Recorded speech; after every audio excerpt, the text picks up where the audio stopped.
Olá, meu nome é Ariovaldo Júnior e esse é o episódio número 37 do vlog da Bíblia Freestyle. Tenho conversado com muitas pessoas que possuem dúvidas a respeito do conceito de unção e de consagração. E a confusão a respeito desses conceitos acaba fazendo com que se torne normal derramar óleo sobre todas as coisas, como se isso tivesse algum poder mágico de consagrar objetos a Deus. Para que a gente não fique apenas no papo furado, então vamos debater aquilo que a Escritura diz a respeito do assunto.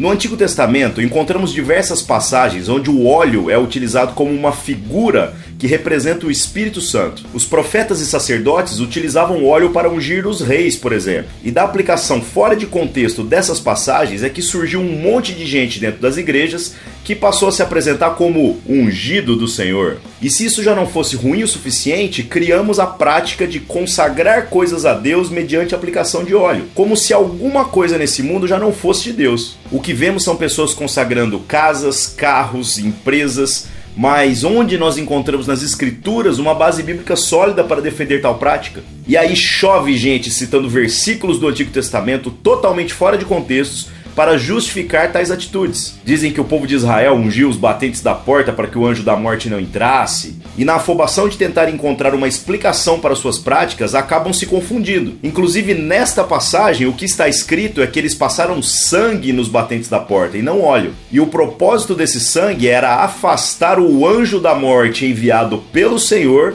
de entrar dentro daquelas casas. Não era para expulsar demônios ou qualquer outra coisa.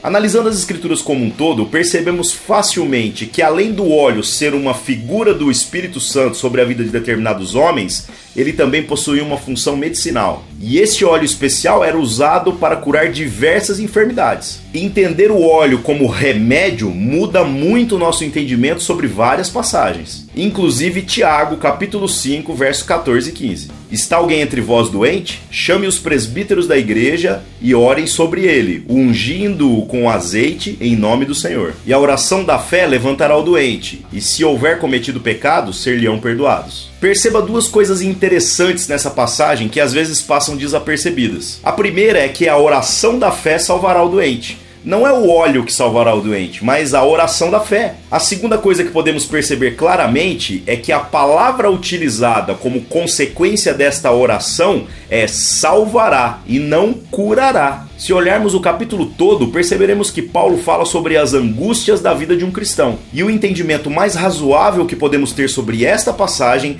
é que Deus não apenas quer curar o nosso físico, mas quer nos livrar das angústias dessa vida. Outro ponto importante quando falamos de ungir coisas é que precisamos entender que para a igreja do primeiro século este ato não possui significância alguma. Você não encontra em todo o Novo Testamento nenhum exemplo dos discípulos ungindo coisas. Os apóstolos desprezaram o uso do óleo no dia a dia da igreja por um motivo muito simples. Qual é o sentido de ungirmos coisas na nova aliança estabelecida por Jesus na cruz? Por acaso o óleo teria o poder de transformar alguma coisa em ungida? Saiba que a palavra Cristo significa exatamente ungido. E como você bem deve saber, Jesus é o Cristo, ou seja, o único ungido. Dizer que alguém ou alguma coisa podem ser ungidos significa afirmar que mais alguém pode ser Cristo além de Jesus. Percebe o tamanho da besteira que a nossa cultura evangélica transformou em prática comum? E quando falamos de consagração, a história também não é diferente. Consagrar significa dedicar uma pessoa ou alguma coisa para Deus. É como dizer que algo serve exclusivamente para honrar a Deus e santificar o seu nome. Só que toda vez que alguém tenta citar versículos na Bíblia para justificar o conceito de consagração,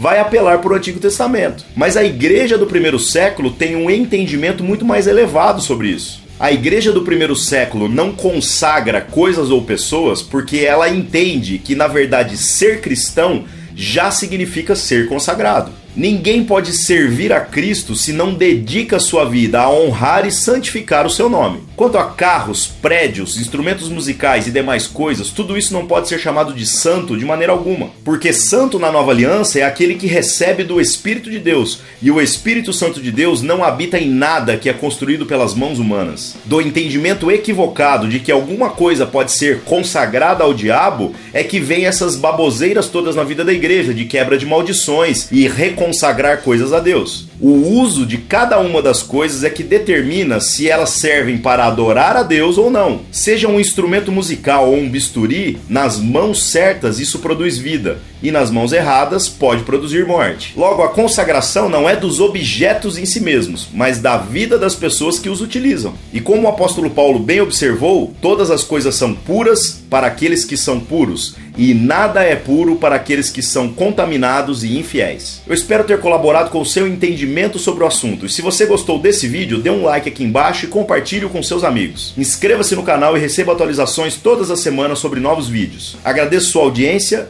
e te espero aqui de novo na semana que vem.